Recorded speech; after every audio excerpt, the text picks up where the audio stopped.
Welcome to Healing Generations, a podcast creating a dialogue uplifting the importance of healing, strengthening, and supporting our communities, and that addresses the disparities and inequities in communities of color. Healing Generations is brought to you by the Healing Generations Institute, a collaborative initiative of the National Compadres Network and the Brotherhood of Elders. Be sure to subscribe to stay up to date on our new releases. Buenas, this is Cisco Gallardo with the Healing Generations podcast, Yelder edition. I want to welcome in all our listeners, all our subscribers. Maybe this is your first time. I want you to, kind of enjoy this. What we talk about is healing here. We talk about all the aspects of healing. Maybe some of you are going through a journey right now, where you want to change in your life, but you're not sure where to start, or that you've been through a little bit of a healing journey. And I could tell you from experience, it gets lonely sometimes when you're trying to figure out who you are and what you want to be. Even if you're older, you still, it's never too late to kind of change your life, for the better. So I want to encourage all of you. But before I get going, I want to make sure, we honor the four directions. Ask our relatives to be here with us. So I want everyone to take a moment, take a deep breath. And I want you to face the east. And when you face the east, I want you to think about all the men in your life, your grandfather, your father. If you have a son, your brothers, your cousins, all the men in your life, your homies. I want you to think about them. I want you to invite them to wherever you are, wherever we are right now. We invite all the men, that spirit, all the things that we bring, all our blessings. And I want us to really think about that as we turn to the West. There's that spectrum between men and women. We want to honor our relatives that fit within that spectrum too. Honor them, their blessings, whatever they're going through. We want to bring them in the room too as we have these conversations. And as we face the West, we think about all the women in our lives, our grandmothers, our mothers, our sisters, our daughters, our nieces, our aunties, everyone. We want to bring them into the room and we want to acknowledge them. All the beautiful blessings that they give our community, all the beautiful things that happen because of them, just the way they are, And we also want to bring in the hardships that they face. Remember, that we're all working together. And then I want us to turn around to face the north, where all our ancestors are. And invite them into the room with us. Ask them to be here with us, to guide us. And also acknowledge all our elders, that are sick, those that are struggling. We want good things for them, good blessings, We want them to have beautiful health. And we want you to acknowledge the elders in your community, be it your neighbor, those at work, Acknowledge them, say hi to them. If you have grandparents, go visit them, call them, talk to them. Because one day they won't be here. Then I want you to turn again to the left, to the south, where we invite all the children, even though they're not here, as we pray for them, all the hope that we have for our children. We want our children to be good. We want our children to feel good in life and not have to deal with some of the trauma that adults cause. We want to remember them, bring their spirit, their little laugh, all the things that their fears and hopes, and bring it all in here so we make good decisions. We think about them. And then we want to acknowledge the sun, Tonantiu, for the light, the hope that it represents. And then I also want to acknowledge Mother Earth, all the blessings that she gives us. We always got to think about her. How can we help her heal? How can we be better stewards of all the blessings that the earth gives us, the animals, the plants, all those different things, be grateful, be in gratitude. And then I also want you to think about in the middle, the Creator, all the blessings in life, even though some of us have really tough lives, some of us by our own choices, but at the same time, we want to acknowledge the Creator and all the beautiful blessings. So with that, again, I want to thank you, take that last breath. Today we have a very unique guest, all the way from Detroit, Michigan. I was there in late 2019.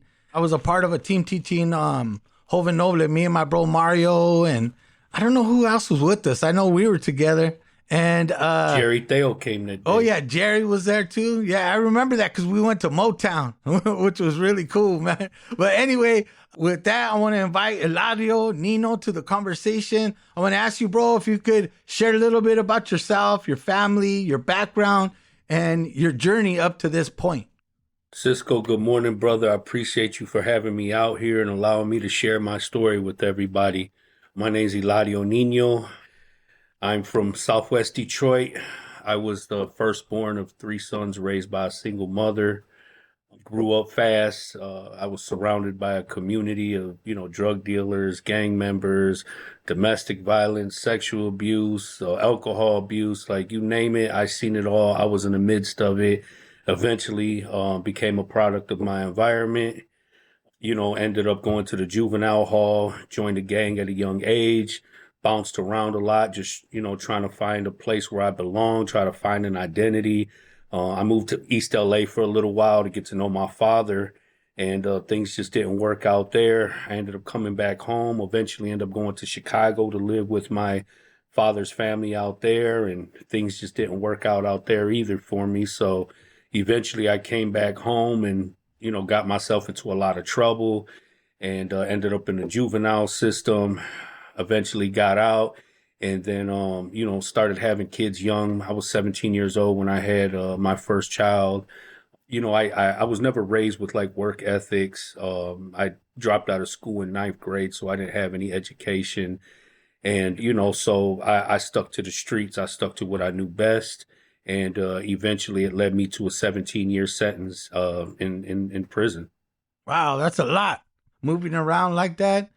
So I'm going to hit you with some questions that are a little deep right off the bat.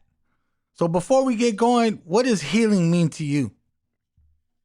Ooh, healing for me means facing your past.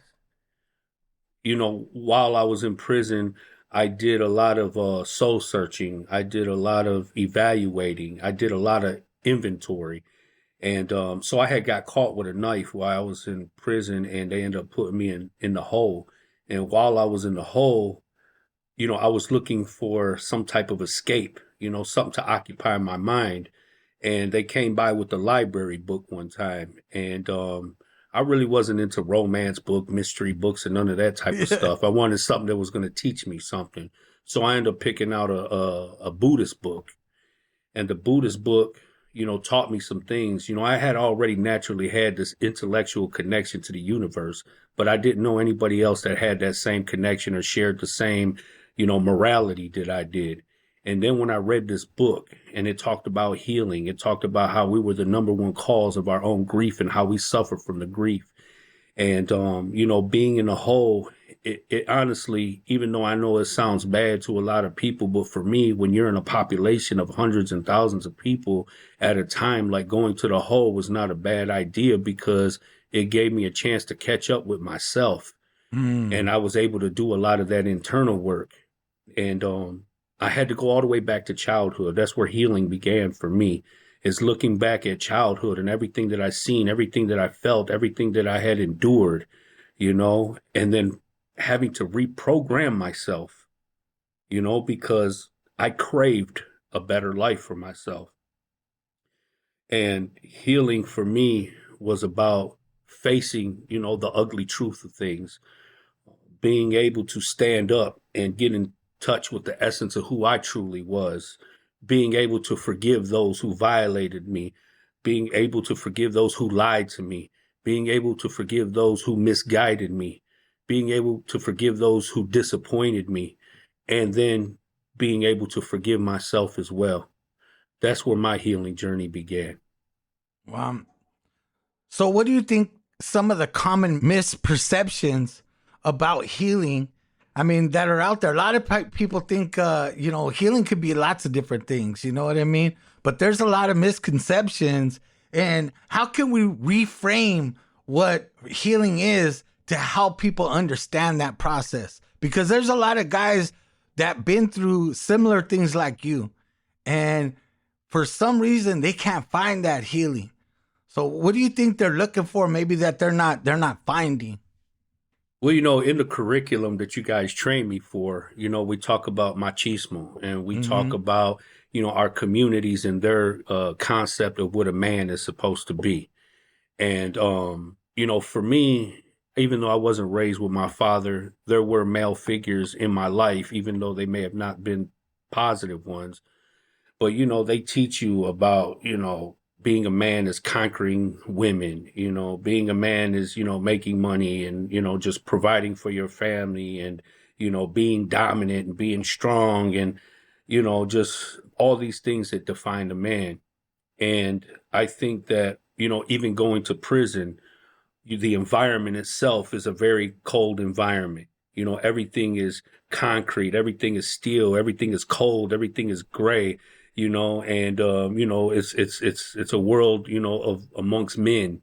And, you're taught to suppress your emotions and to not cry and because that shows weakness and, to not trust anybody, to not confide in anybody because, there was a big, huge of, mistrust amongst men and it really deprives men the privilege of being able to open up their minds and open up their hearts and to be able to be honest with themselves and to face their past and to be able to allow themselves to be emotional because we've endured a lot of trauma and we've carried that baggage of trauma into further generations, and even some of us has passed on that baggage to our younger generations you know so I think that a lot of people have that misconception that healing requires you to be weak and vulnerable, you Mm-hmm. know, and really that is part of the process, but it is through your weakness where you are able to find your strength and you're able to find your purpose and you're able to find a process of healing.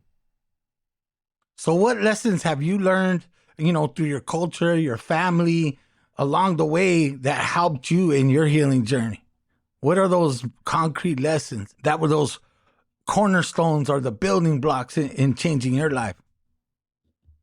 Well, once I joined the gang, that became my number one priority in life. That's what gave me an identity. That's what made me a man. That's what made me feel brave. It made me feel strong. And while I was, on that journey and on that path, you become self-destructive, you know? And so I would say for the first 12 years of my bid, because in today's society, we live in a bloodthirsty society, and the answer to all things are violence because that's what men respect. Yes. So, genuinely, the essence of who I am is a good person. I have always been a good person. I know there's other people who may argue the fact that how could a woman raise a boy to be a man? But I said the difference is my mother didn't raise me to be a good man. My mother raised me to be a good person. Mm. So the essence of who I am has always been a good person. But once, I started selling drugs at a young age, I started, gang banging at a young age, all of a sudden I had to do things that were out of my character, you know? So then, being in prison, I had to find a new path. I had to find a new way to do things. I started reading books that contributed to my well-being, books like As a Man Thinketh, Mm. books like the Four Agreements, Mm. Yeah. being a man of your word and having that word for yourself, and that's where it starts first and foremost. Because I felt like a slave, bro. I felt like a slave. I started to feel like a slave to the code of ethics of the streets of the gang. And I just was like, I could not be who I genuinely was. Like I had a spirit, a fighting spirit, a spirit with purpose. And the more I got to know the creator, the more I got to know myself. And I started to realize how much purpose I have. And like I talked about, just outgrowing the environment. And it was a process, that transition, you know what I'm saying? Because I had to come to the reality of things is that I like I said, I had to go all the way back to childhood and I had to start to reprogram myself. For so long I grew up with this belief system that I thought was really real. The things that they teach you about love and loyalty and respect and being honorable, in the streets and in prison and in the gangs. And I felt like I deprived my family what they deserved from me, which was that true love, that true loyalty. And I felt like I could never love my family or myself unconditionally as long as I had my strings tied to the gangs and to the streets. So I had that, just that restlessness. My spirit could not rest until I started making these changes and these transitions. And, I started making a lot of good progress. I started changing the conversations, changing the music, changing the books I was reading, changing the shows that I was watching, and just changing the activities that I was doing. And slowly but surely, because, a lot of people feel like they don't have options. There was a point in time in my life that I thought that what I was what I was always supposed to be. I wasn't even prepared for the growth, but God had a plan for me. And I truly, I embraced it. And, but I'm not saying that it happened overnight. It was a work in progress. I was doing good. I was doing a lot of positive things. And then I ended up catching a case in prison for selling drugs. Oh, man. I caught a case and they gave me more time, and I was already at the door. I was maybe a couple years from the door, and then I ended up catching this case, and they ended up prosecuting me, and they gave me some more time. And, I just realized that, I had more work to do, because I tried to justify selling drugs with, because I always had a leadership position while I was in prison. So I always felt like it was my responsibility to make sure that we ate good in there. You know what I'm saying? And that everybody had it what they needed. And so I would put myself in a bad situation where I could get in trouble. I could get caught. I could get more time. And that's when I really made the decision, because I was straddling the fence, and I realized I got to make a choice. I have to make a decision. I'm either going to walk in peace and righteousness, or I'm going to continue to dance with the devil, and I said, my whole life I've been dancing with the devil. You know what I'm saying? I have suffered and I have made a lot of sacrifices, and it just had led me to where I had been there. And so those, were some of the lessons that really stuck with me and really made me make a solid decision on what I was going to do with my life. And I said, if I continue with this mentality and I keep on coming up with excuses, when I get home, I'm just going to end up coming back. And I don't want to disappoint myself. I don't want to disappoint my family, because I got to know my true worth and my true value. And I said, there's a life for me. I got a second chance. I could have been dead. I could have been doing life in prison, and I got a second chance, and I want to live my life well. Was there a time when you were in this process? I mean, everyone is still in the process, right? You could always be a better person, but as you're changing, was there a time where you had to think to yourself, I'm different now? Because there was a point even for me when I was young, making my changes in my life, sometimes you straddle it. You got one foot in and one foot out, and you're kind of trying to make the right decisions. You're not really sure. But there was a time where I knew if I cross that line again, then I'm just bullshitting myself. I'm not doing anything for real. You know what I mean? You have to make that step where you're like, no, I'm not doing this. And but at the same time, it's a very liberating feeling. It's like, you know what? If I could stand up to this, I could stand up to it. I mean, was there that point for you? Yeah. So one of the hardest things for me was retiring my flag, because I said, I had been committed and devoted to my gang, to my set, you know what I'm saying? And every decision I had made from the time I joined the gang was coincide with the gang and the needs and the responsibilities of that. But I wanted to be liberated of that. I didn't want to have any barriers or any boundaries on myself, because I had a spirit and I had a purpose, and it was to reach and teach as many people as I could. And the only way I was going to be able to do that is to be an independent entity, So my people, they respected me. They respected what I had done. They respected the transition I went through. They respected, the future that I want to build for myself. And they understood everything that I had sacrificed, for the team. So they gave me my honorable discharge. And for me, that was a power move. That lifted, the whole weight, because it's a lot of people who won't make that move because they don't have the support of their people or the support of their team. And just somebody, a lot of people just don't know where to start, because the first thing they think is like, man, what's the hood going to think about me? What the homies going to say about me?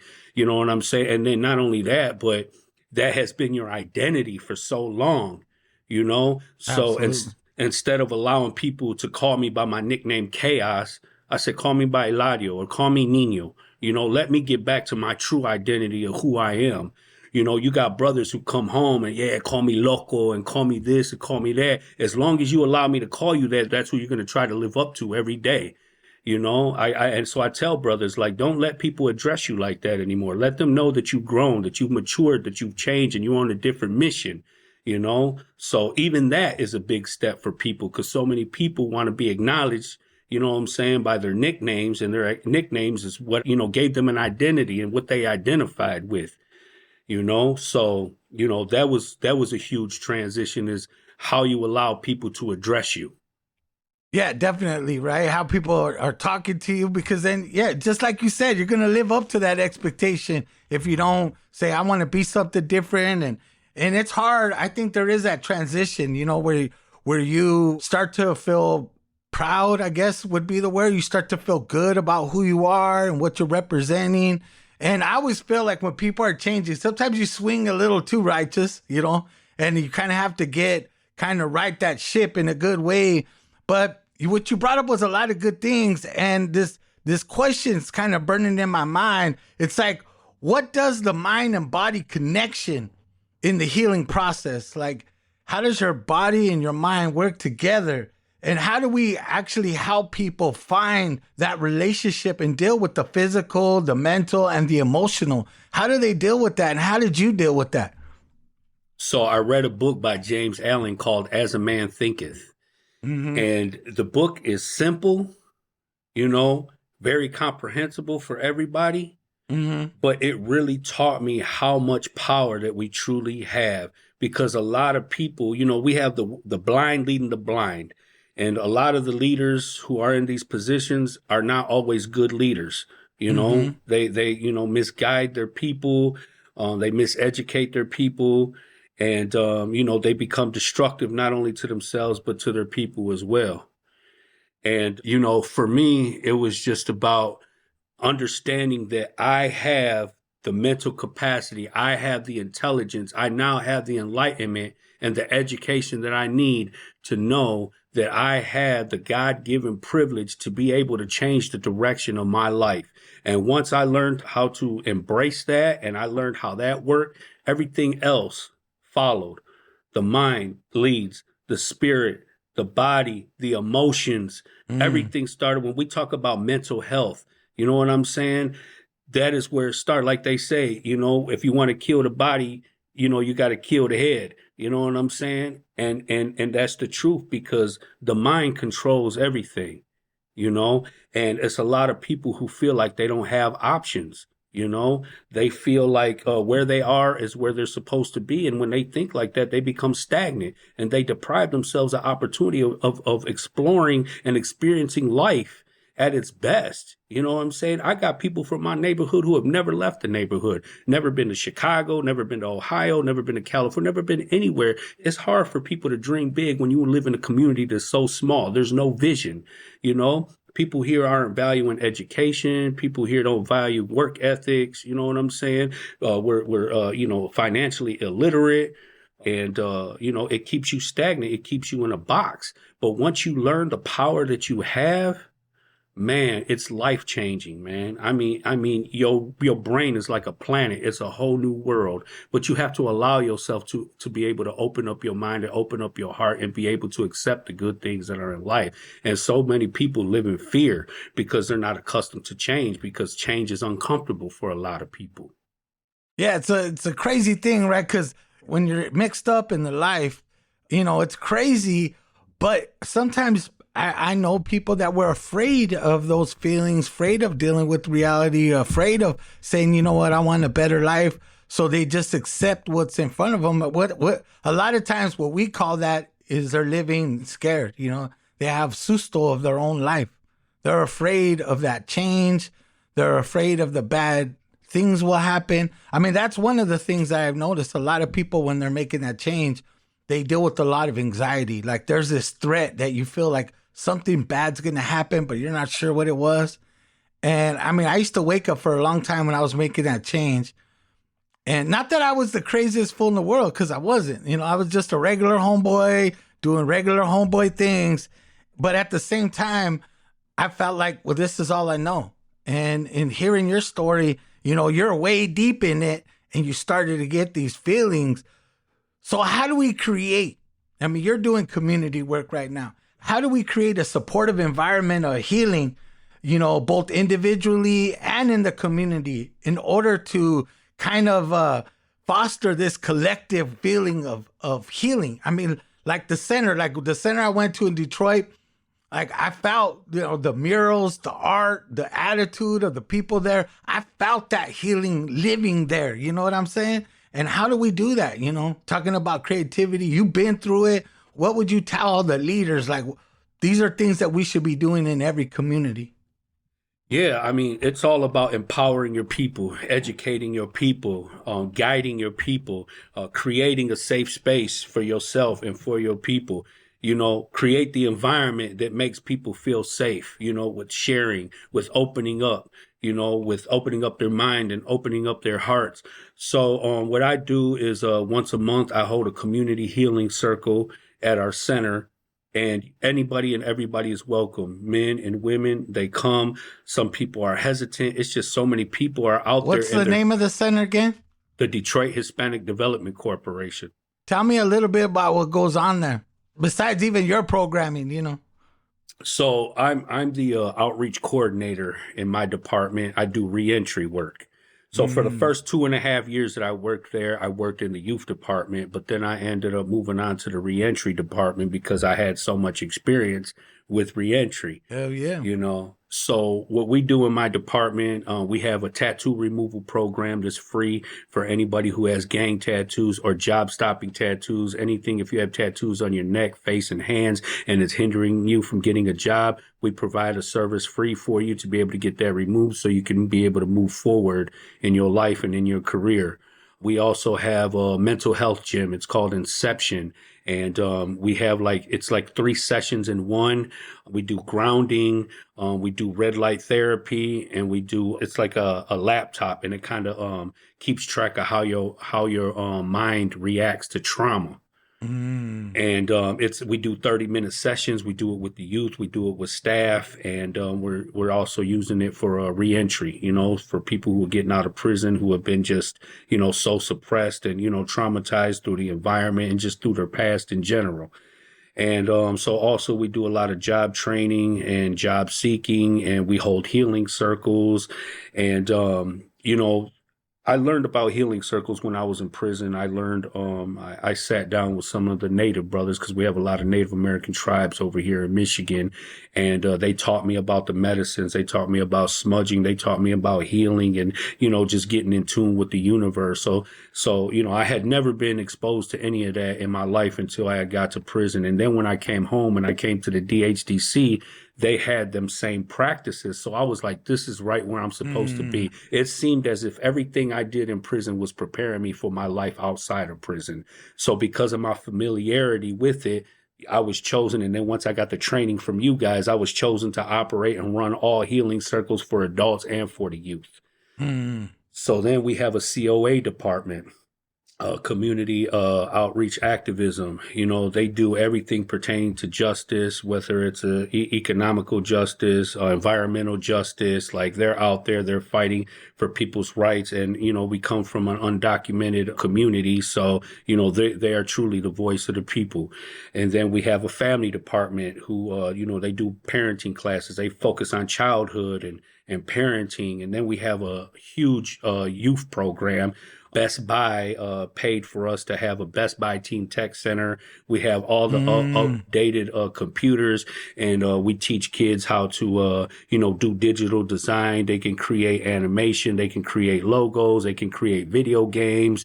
We have a green screen room. We teach kids about videography, photography. We have a state of the art recording studio in there for kids who, may want to, write music, sing, rap, they want to produce music. We get dancers in there to teach about, break dancing.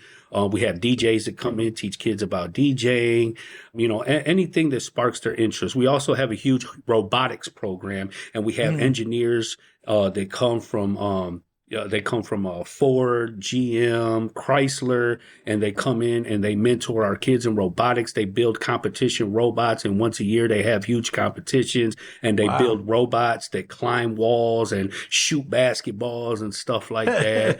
And like I said, we hold healing circles with the youth using the Joven Noble curriculum. And, we just pretty much provide wraparound services for all families in our community. So we do a lot of great work there. And I tell people all the time, when you sign up for this job, if you're here for a paycheck, it's not going to work for you, because you have to have passion for your people, for your community. And, you have to have that corazon, So going back to your work in particular with the reentry, what kind of supportive environment do the homies need when they're getting out? You know what I mean? What do they really need? Because for some, they think, oh, I just need a job. I just need a stable home. But some guys just get bored, man, and act up. You know what I mean? But because they don't have a purpose yet. I could see your drive. You have a purpose. How do we create that environment that more people can get that? Well, I believe in the each one teach one theory. And more so than anything, I believe it's important to be an example of the growth and of the change. And when a lot of people see me from inside to outside who knew how violent I was, you know what I'm saying? My name was Chaos, started with the K. And I embraced my name, and I lived up to my name, and I caused a lot of chaos wherever I went. And I stood tall, and I demanded my respect, for better or for worse. So now when brothers come home and they see me, they're like, wow, like, is this the same brother that we knew and we've known? Is this, you know what I'm saying? And I think the biggest barrier right now and the biggest challenge with me helping brothers is addiction, man. A lot of brothers are addicted to drugs. They cannot stay away from heroin, fentanyl, crack, pills. Like, it is killing our community. I mean, it seems like once a week, twice a week, I'm collecting obituaries like people collect baseball cards, And it's like they want better, they want different. And as soon as life gets hard or things get challenging and things get difficult or things get stressed out or things aren't going their way, the first thing they do is they want to go get high. They want to numb themselves. They want to heal themselves from the pain. And once they go back, it's like, it's hard to get them back in, no matter, I teach them about smudging. I teach them about being around positive people, because that's number one right there. First, transitioning your mind and then creating the crowd that you're around. I went to prison for 17 years because my friend shot and killed somebody. Not even because I pulled the trigger, but my friend pulled the trigger. And, I stood tall. I never cooperated. I got charged with murder. I did my bid, But I learned that was one of my first lessons, is being aware of the people who are around you and what their strengths and weaknesses are. Because whatever their weaknesses are or whatever bad habits they may have, they can impact your life. They can affect you. I had a friend, and, he didn't know how to fight. He was not a fighter because he wasn't good at fighting, but he would shoot you in a heartbeat. And that's what he did, and I knew that's how he was, but I didn't realize the impact until it was too late. And they just killed him last year. Wow. We both, got a second chance at life. We both came home. I went one way, he went the other, and they just killed him last year.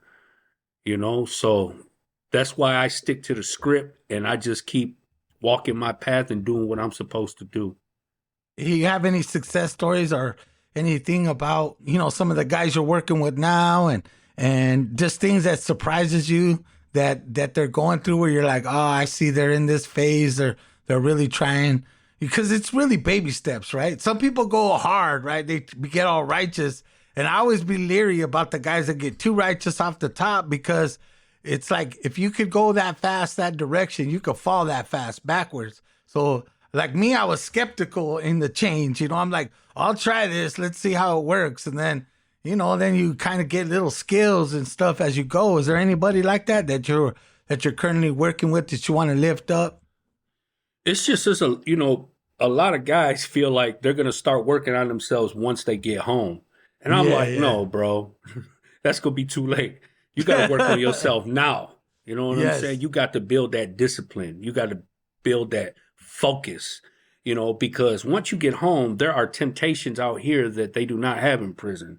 There's women, there's drugs, there's, just everything. You're surrounded by opportunity, and the world is full of choices and decisions.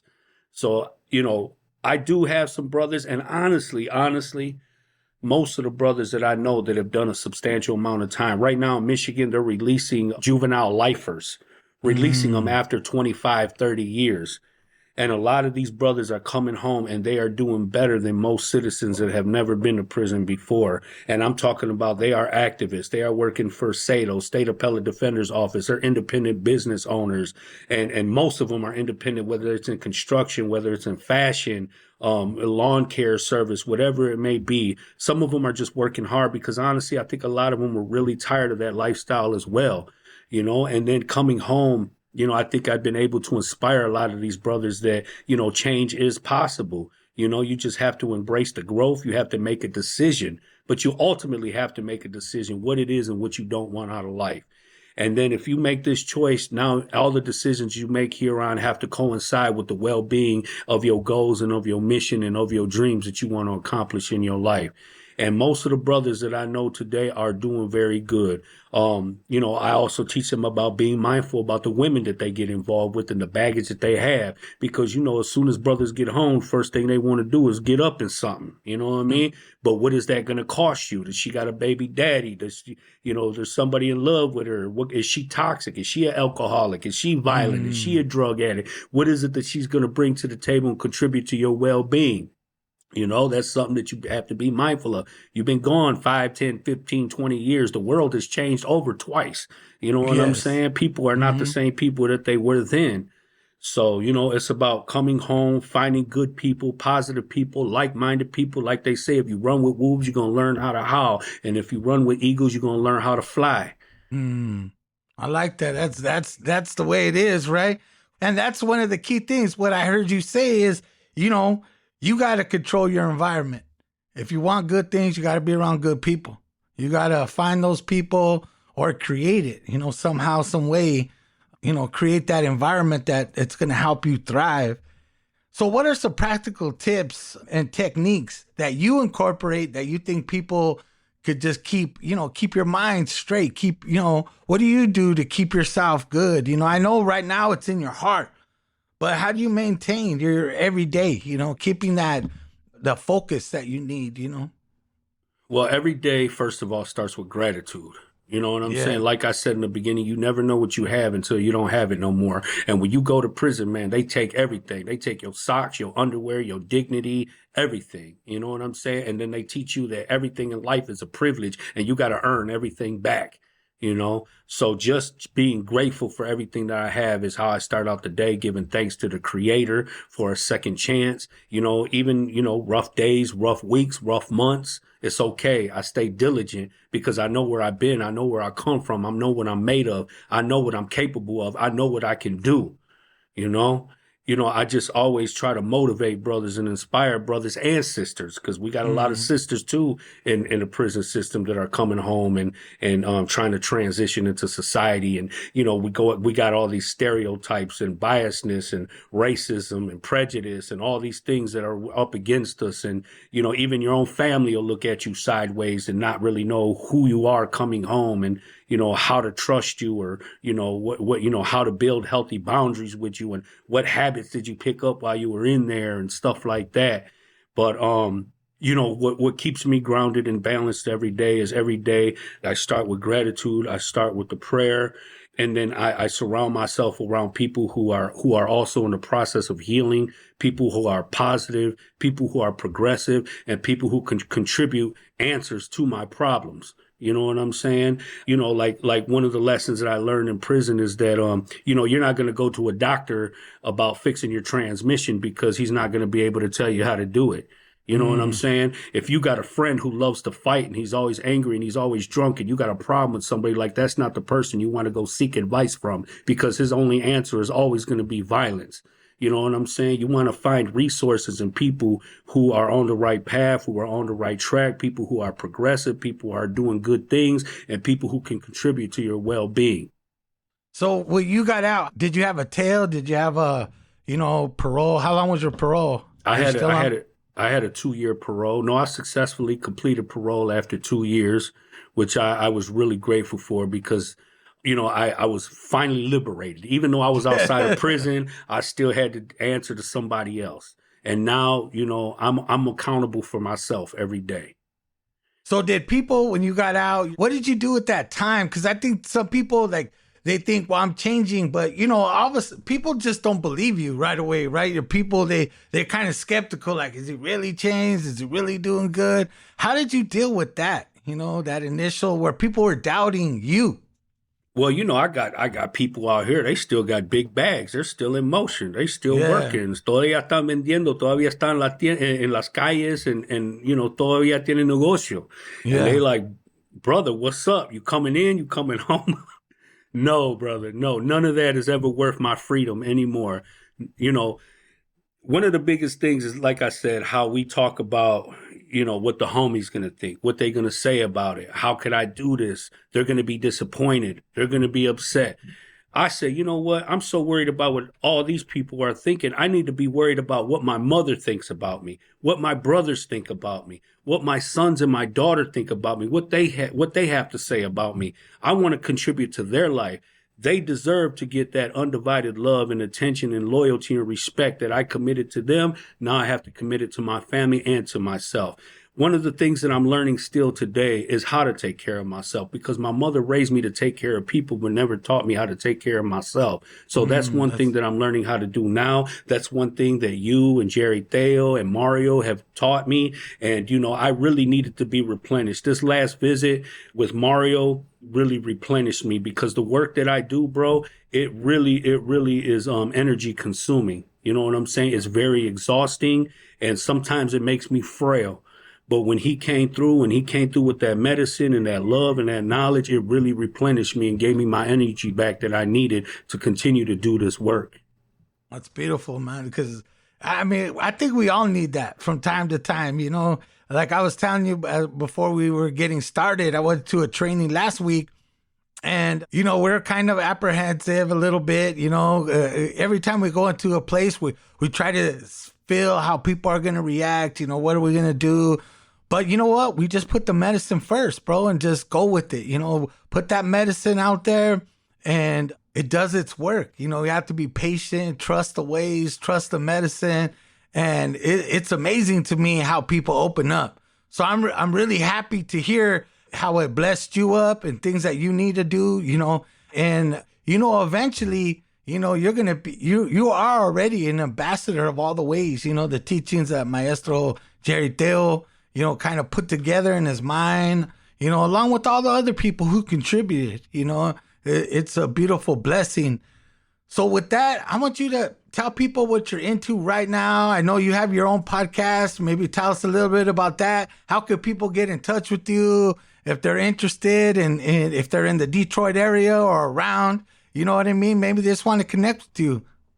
Yeah, definitely. If you get a chance, go to Facebook, go to YouTube. You can go to Instagram. You can check out the El Nino podcast on there. I was released from prison in 2019. Later on that year, I hooked up with a couple guys, and I told them I wanted to start a podcast. My whole purpose about it was, just like I had spoke about earlier, that, there's so many people who have opinions about people from urban communities. So many people are prejudiced, biased, stereotypes, and all these things. And I wanted to be able to break all those vicious cycles of stereotypes that they have on our people, because you just never know, what a person is going through until you hear the story. So what my podcast does is document stories of people from urban communities and everything that they've done. And one of my slogans are, healing the hood one story at a time. And, you never know what a person been through until until you hear their story. I mean, there's people who have been, sexually abused, people who, endured domestic violence, alcoholism, all that stuff that comes with, in urban communities. So, it also starts the healing process, because I've got people on my shows who haven't had them type of conversations in 20 years, 30 years, and they've been carrying that baggage and carrying that anger and carrying that resentment and passing that on to their kids and to their grandkids. And I said, we got to break that vicious cycle, man. We got to heal. And the way we heal is through our palabras, and we got to get all of that out of us. You know what I'm saying? We got to start getting all of that resentment up out of us so we can make space for our blessings. And, a lot of people are very hesitant because they've endured so much, they don't even know where to start. But once they start, they can't stop. The emotions come, they start to feel relieved. They feel like weight of the world. That's why I wear this shirt, El Mundo, because, people are carrying the weight of the world on them every day. And every time we have a healing circle, people just come out just feeling a little bit lighter and a little bit lighter and a little bit better and genuinely happy with genuine joy, with genuine healing and genuine relief. So that was what motivated me to start the El Nino podcast. The work that I do, some of the projects I'm working on right now at the DHDC, I've got 2 expungement fairs going on this year, one in May 20th, one in September 20th. And, it's all about giving the hood, the people in the neighborhood a second chance. There's a lot of barriers to getting jobs because of some of the, felonies that people have, even some of the misdemeanors. So with the expungement fairs, it gives you a second chance to be able to start over and get a clear record, get you a decent job. You know what I'm saying? And we also have in Detroit, they got a new initiative program called Jumpstart. They're trying to get people back into the working field. So we're also working on that and, getting the tattoo removal program, states to keep that in motion. And, I'm responsible for myself and a lot of lives. You know what I'm saying? I got a lot of eyes on me, both adults and the youth. You know what I mean? And, it does require a lot of time and a lot of energy and even a lot of money. But at the end of the day, I'm able to sleep good because I know that I'm living my purpose. That's good. That's good. Thank you for sharing all that you have so far up to this point. It's really inspiring, that you made that change. And not only did you make the change, but you're giving back in this meaningful way, giving up yourself and, feels really good. I mean, even when I met you the first time, I could tell that you were on a mission. You were on a mission not only to embrace your new freedom, kind of how you view your healing journey, but the power to help other people, that with your message. So I really appreciate you. And I appreciate everyone over there at the center too. Lex, his mom, the whole crew. I felt so much love over there. I felt a lot of love, a lot of healing. And I want to encourage people, that there are places in your community, be it Detroit, be it LA, be it San Jose, in Texas, wherever you're at, there's places. You just got to reach out. Like Eladio said, it's creating that environment that fosters your healing. And I know it seems lonely at times, but I want you to really, really make an effort, because you're going to get rewarded with those blessings if you make the effort. I guarantee it. I guarantee you'll make those blessings. So I just want to thank you again, Eladio, for your efforts, for your heart, just the way you're being, loving, having that cariño for your people, for yourself, for your familia, and I think your kids should be proud of you. You overcame a really, a lot of people never recover from going to prison for a number of years. It changes them. It changes their essence. Honestly, Cisco, my sons have not spoken a word to me since I've been home, bro. Oh, man. And that's one of the voids that I have in my life. And it's one of the things that hurts me the most. But I pray, I try to stay diligent, and I got faith in the Creator that, all things happen in due time. But that is definitely one of the cargas that I have every day.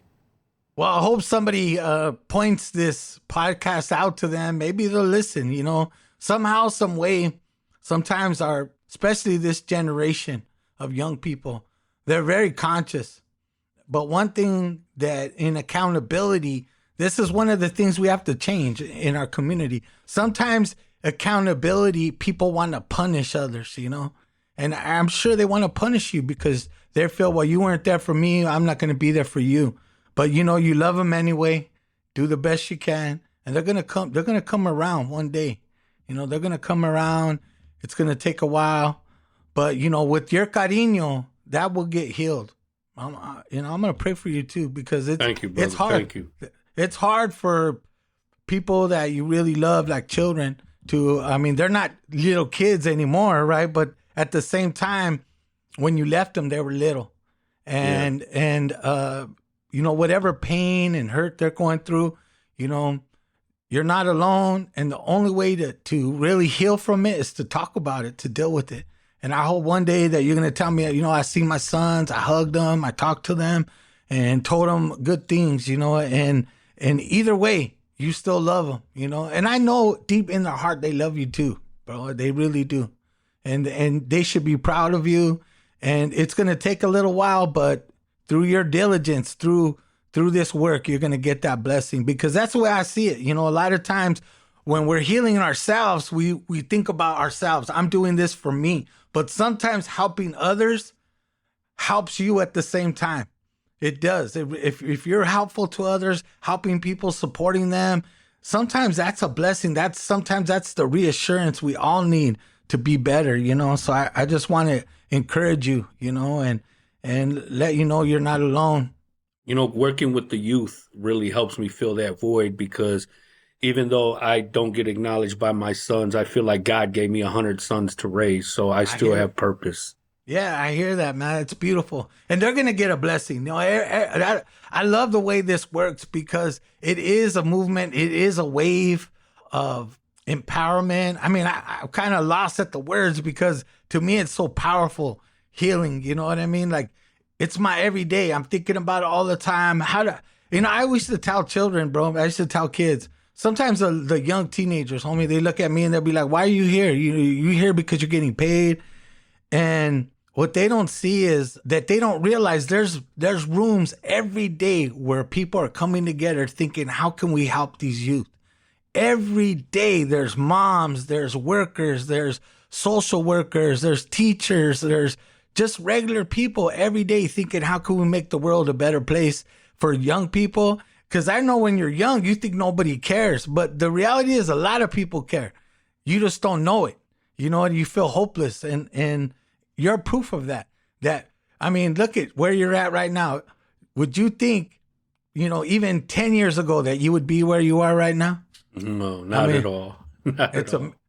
And to have the job and doing the things that you're doing and the advocacy, that's amazing, bro. It's literally a miracle in a lot of ways. Cisco, I have so much love for the DHDC because they gave me a second chance, bro. Nobody's in a hurry to hire somebody that just did 17 years for a murder case, especially to have them around the kids. You know what I'm saying?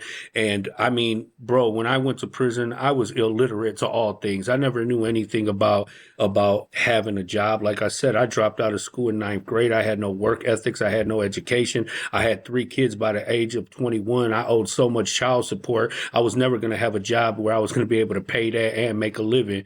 You know what I'm saying? So, for me to be able, to come home, I had my child support debt forgiven before I came home. And that gave me a fresh start, getting a job, getting a bank account, having credit cards. Like, I never, ever thought that I would have any of that type of stuff. You know what I'm saying? I have built a life for myself. I have multiple credit cards now. I have a bank account. I live responsibly. I can file taxes now. I feel really good about myself. You know what I'm saying? And I want everybody else to feel the same way that I feel, because it feels really good. Well, I really appreciate that. With that, I'm going to let you have the last word. And I want to remind all our listeners that, the healing journey is that first step. And I want to encourage you just to reach out to somebody and feel good. And if you're already, kind of helping yourself and learning, help other people out too. Let's lift each other up, regardless of what culture you come from, what neighborhood you come from, any of that. We can all have a better place. And I want to thank you again, Eladio, with that. Remind all our listeners, please subscribe. Please, put down, in the comments, put down some teachings. Maybe you have a story you want to tell. Reach out. That's all I could tell you. Do the best you can. And anyway, with that, I want to remind everybody, please, if you want to learn more about the National Compadres Network, go to nationalcompadres.org. Check out all the programming that we have, all the different initiatives we're into, and, learn about how to take control of your life and really, really, really, really, really put a lot of emphasis on love, You know, have that love, you know, and build on those values of love, because it's difficult to have that unconditional love. But once you start doing it, you have to try it on. You have to do it. You know, tell people. Don't wait to tell people that you love them. Even your homies, you know, tell them, you know what, bro, we've been hanging out for years, and not only do I love you, but tell your kids, tell your mom, tell whoever you need to tell. You know. So with that, I want to say palabra to each and every one of you. Abra. A rato.